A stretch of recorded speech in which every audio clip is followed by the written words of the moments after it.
元素周期表中，让我们探究非金属中的另外2个族群，它们是第7族元素的露素和被称为惰性或钝气体的0族元素。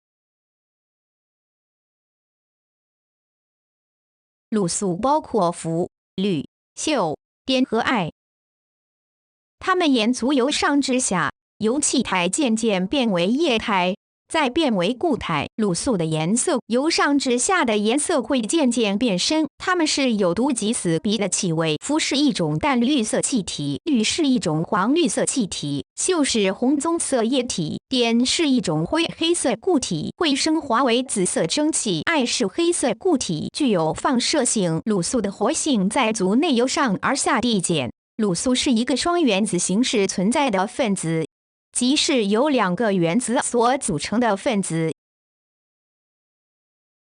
例如氟和氯。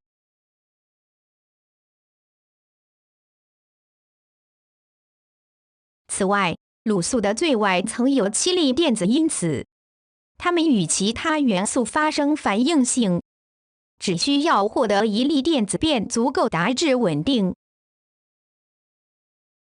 然而，如之前所陈述，露素的电子壳层数由上至下递增，由于质子和电子之间的距离越来越远，质子与其他原子的电子吸引力量会减弱，因此露素的活性会由上而下递减。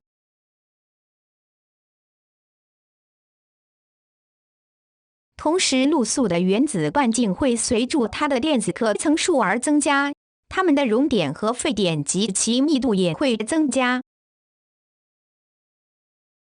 以下我们讲解露素如何与金属形成离子键。当露素获得1粒电子后，而形成一个负离子时，我们称之为卤化物。英语的表达只需将英文名称稍微改变，把末端的文字改成这样便可以。因此，将卤化物名为氟化物、氯化物、溴化物和碘化物。最常见的露素与碱金属反应，生成离子化合物。例如，氯原子从钠金属获得1粒电子后，生成氯化钠，如图所示。我们从实验过程接触露素的置换反应。从卤化合物中，活性较高的露素会置换活性较低的露素。我们将会用氯、溴和碘的水溶液演示露素的置换反应。卢族元素的置换反应是管装有浅绿色的氯水溶液，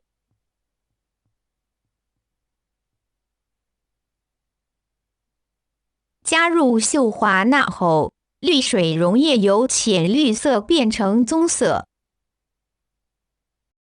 因氯水溶液含有氯，由于氯的活泼性高于溴，因此氯水溶液中的溴离子被氯置换出来，产生溴气。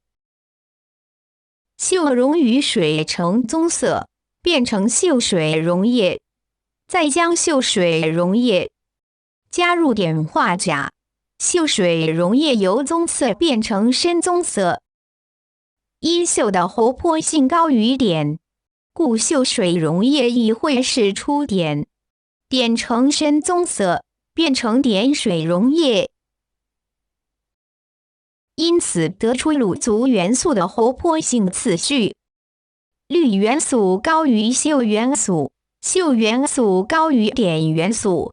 这个特性称为置换反应，而它们溶于水的颜色分别是氯水溶液呈浅绿色，溴水溶液呈棕色和碘水溶液呈深棕色。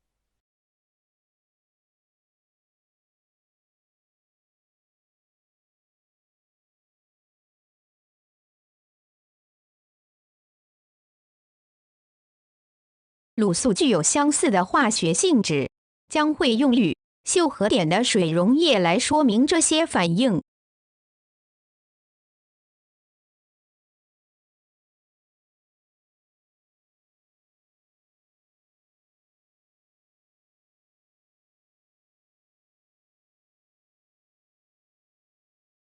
个溶液分别加入亚硫酸钠后，氯、溴和碘的水溶液都会脱色。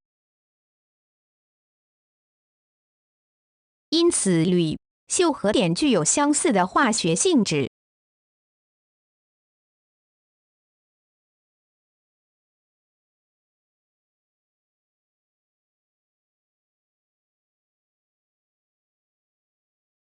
让我们来看看磷族惰性或钝气体。惰性或钝气体在常温常压下为无色气体，同时它们通常不会与其他元素产生反应。惰性或钝气体是一个单原子元素，它们的分子仅由一个原子所组成，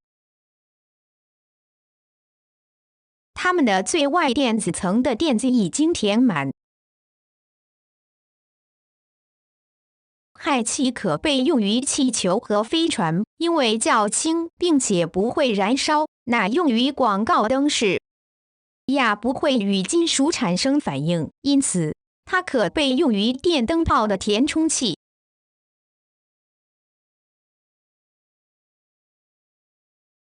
如果您喜欢，请点赞及分享。我们下次再见。